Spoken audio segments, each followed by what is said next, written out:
Hello everyone, welcome back. I hope you all are fine and safe. So in this video we are going to continue with chapter number 3, playing with numbers. So इस exercise में हम start करेंगे question number 10 of exercise 3.5. So the question is, determine if 25,110 is divisible by 45. अब हमें क्या check करना है? हमें चेक करना है कि क्या 25,110 45 से डिवाइड हो सकता है या नहीं. ठीक है, ये चेक करने के लिए हमें एक हिंट दिया हुआ है. And the hint says 5 and 9 are co-prime numbers. Test the divisibility of the number by 5 and 9.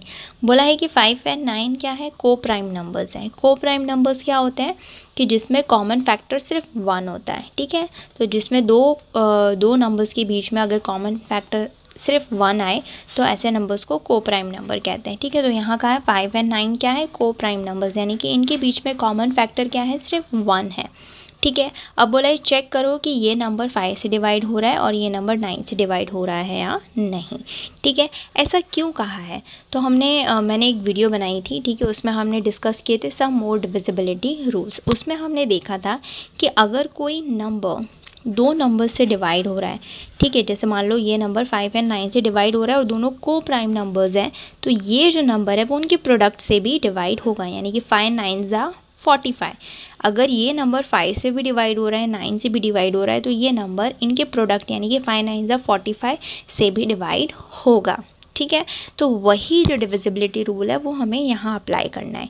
ठीक है, अब ये तो हमें बोल दिया है कि ये को प्राइम नंबर्स है, तो उसके लिए हमें कुछ भी करने की ज़रूरत नहीं है. हमें डायरेक्टली क्या करना है? हमें चेक करना है कि क्या ये नंबर 5 से डिवाइड हो रहा है, क्या ये नंबर 9 से डिवाइड हो रहा है. अगर ये नंबर ये दोनों से डिवाइड हो रहा है, इट मीन्स ये इनके प्रोडक्ट जो कि 45 है इससे भी डिवाइड होगा. ठीक है, और हम ईजिली आंसर निकाल पाएंगे. ठीक है, तो चेक करते हैं divisibility bye 5 and divisibility bye 9. यहाँ हम लिखना स्टार्ट करते हैं हमारा answer.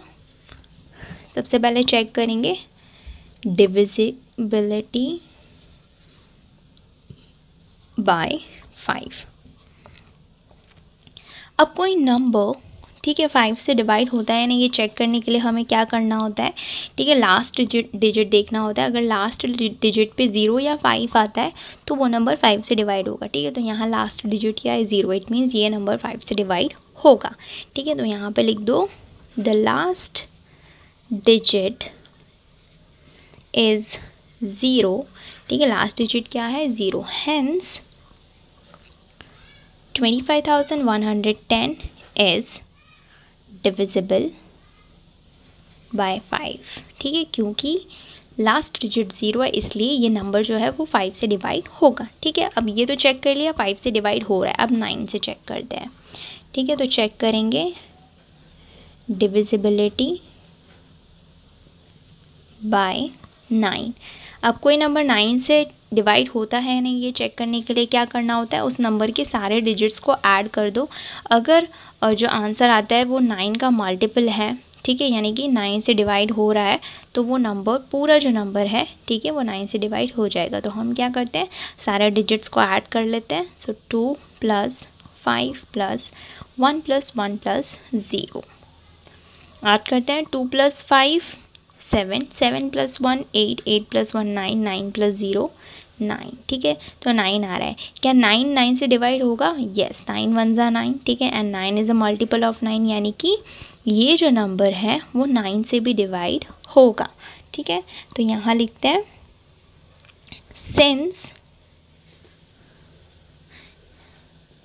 since the sum of digits is divisible by 9, hence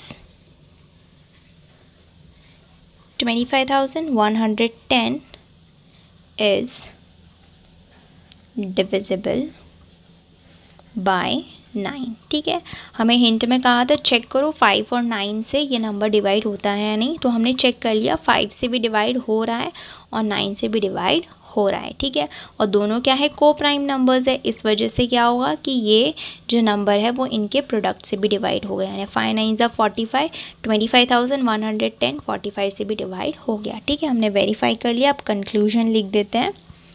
conclusion में लिखेंगे हम, since the number is divisible by both 5 and 9, therefore 25,110 is divisible by 45। ठीक है, क्योंकि 5 से भी हो रहा है डिवाइड, 9 से भी हो रहा है, इस वजह से ये नंबर 45 से भी डिवाइड होगा। ठीक है, और ऐसा तभी होता है जब ये दो नंबर को प्राइम हो। अगर ये दो नंबर को प्राइम नहीं होते तो 45 से डिवाइड नहीं होता। सिंस 5 and 9 आर को prime numbers and this number is divisible by 5 also and 9 also, that is why this number is divisible by 45 also. Now let's see the next question. Now question number 11, 18 is divisible by both 2 and 3। क्या बोला है कि 18 2 से भी divide हो सकता है, 3 से भी डिवाइड हो सकता है। ठीक है, देखो 9 2 ज़ा 18 हो जाता है और 6 3 ज़ा 18 हो जाता है। ठीक है, यानी कि 18 को हम 2 से भी डिवाइड कर सकते हैं और 3 से भी डिवाइड कर सकते हैं। It is also divisible by 2 multiply by 3 6। अब कह रहे हैं कि 18 को हम 6 से भी डिवाइड कर सकते हैं। ठीक है, 6 3 ज़ा 18, यानी कि ये 18 जो है वो 2 से भी डिवाइड हो रहा है, 3 से भी डिवाइड हो रहा है और 2 और 3 के प्रोडक्ट से भी डिवाइड हो रहा है। ठीक है, ऐसा क्यों हो रहा है, क्योंकि 2 और 3 क्या है, को प्राइम नंबर्स हैं। को प्राइम नंबर्स यानी कि दोनों का कॉमन फैक्टर क्या है, सिर्फ 1 है। ठीक है, इस वजह से ये दोनों के प्रोडक्ट से ये नंबर डिवाइड हो रहा है। सिमिलरली इसी तरीके से a number is divisible by both 4 and 6। अब बोल रहे हैं कि इसी तरीके से एक नंबर है, ठीक है, नंबर नहीं दिया है, एक नंबर है जो कि 4 से भी डिवाइड हो रहा है, 6 से भी डिवाइड हो रहा है। Can we say that the number must also be divisible by 4 multiply by 6 24। If not justify your answer. अब हमें ये बताना है कि ये नंबर 4 और 6 से डिवाइड हो रहा है, तो क्या ये नंबर इनके प्रोडक्ट 24 से भी डिवाइड होगा। ठीक है, तो ये वेरीफाई करने के लिए हम पहले क्या वेरीफाई करेंगे कि क्या 4 और 6 को प्राइम नंबर्स हैं। ठीक है, क्योंकि हमने क्या सीखा था कि को प्राइम नंबर्स होते हैं तभी उनके प्रोडक्ट से वो नंबर डिवाइड होगा। ठीक है, तो चेक करते हैं कि 4 और 6 को प्राइम नंबर्स है या नहीं।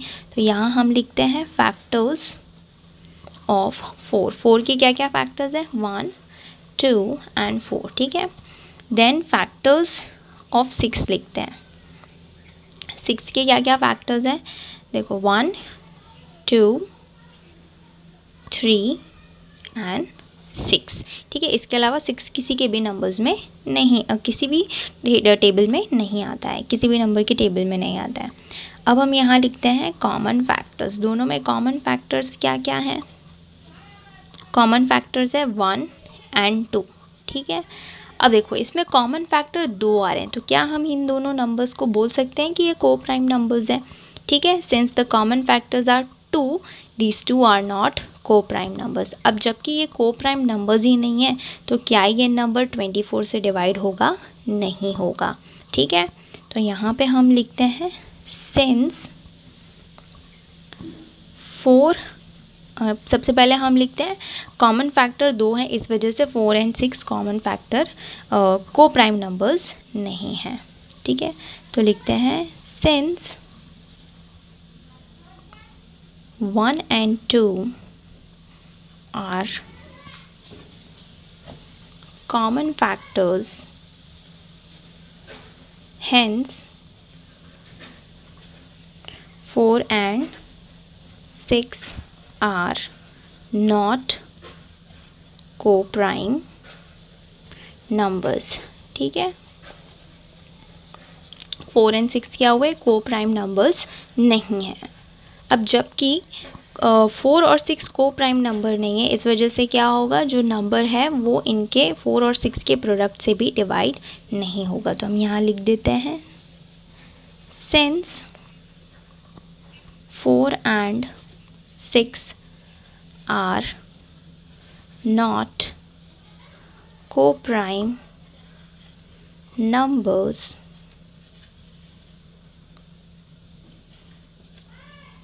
the number will not be divisible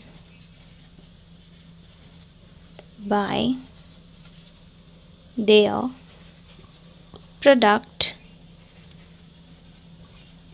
that is 4 multiplied by 6 equals to 24। ठीक है, क्योंकि 4 और 6 को प्राइम नंबर्स नहीं है, इस वजह से ये नंबर जो है वो 24 से भी डिवाइड नहीं होगा।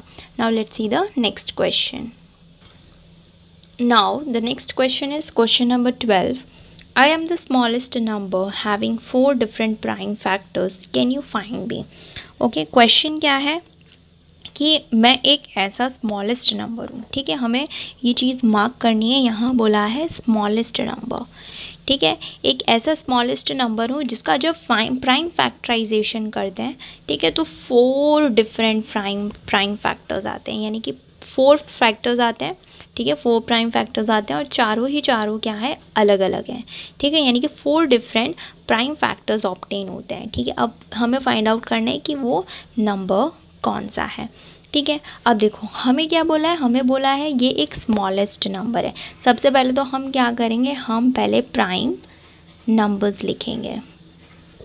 ठीक है, ये नंबर फाइंड आउट करने के लिए हमें सबसे पहले लिखना होगा प्राइम नंबर्स। ठीक है, तो प्राइम नंबर्स कौन से हैं, जिनकी 2 फैक्टर होते हैं, 1 एंड द नंबर इटसेल्फ। तो सबसे पहला और सबसे स्मॉलेस्ट प्राइम नंबर है 2, देन 3, 4 नहीं है, 5, 6 नहीं है, 7, 8 नहीं है, 9 नहीं है, 10 नहीं है, 11।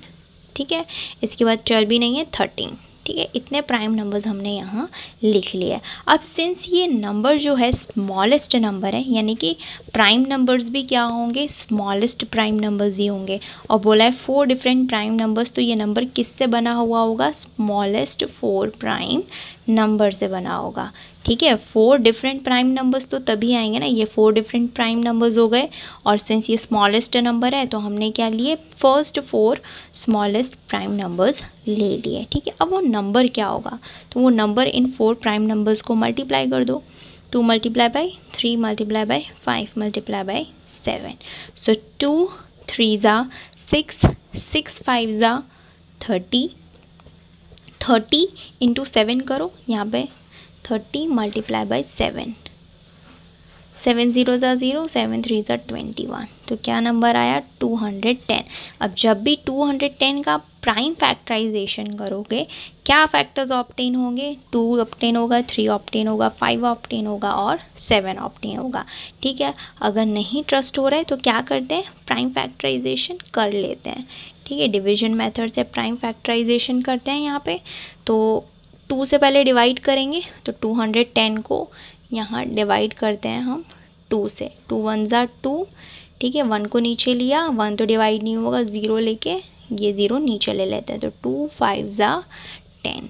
ठीक है, तो आया 105। अब 105 को 3 से डिवाइड करो, 3 से, 105 डिवाइडेड बाई 3, तो 3 3 ज़ा 9, 10 माइनस 9 1, 5 नीचे लिया, 3 5 ज़ा 15। ठीक है, क्या आया, 35, 3 ज़ा 105। अब इसको 5 से डिवाइड करो, तो 7 5 ज़ा 35 एंड 1 7 ज़ा 7। ठीक है, आ गए, देखो 4 डिफरेंट प्राइम नंबर्स आ गए ना, 2 आया, 3 आया, 5 आया और 7 आया। ठीक है, और सिंस बोला था स्मॉलेस्ट नंबर है, तो हमने क्या लिए थे, स्मॉलेस्ट, जो फर्स्ट 4 स्मॉलेस्ट प्राइम नंबर्स थे वो हमने लिए थे। ठीक है, तो इस तरीके से हमने ये नंबर ऑब्टेन किया।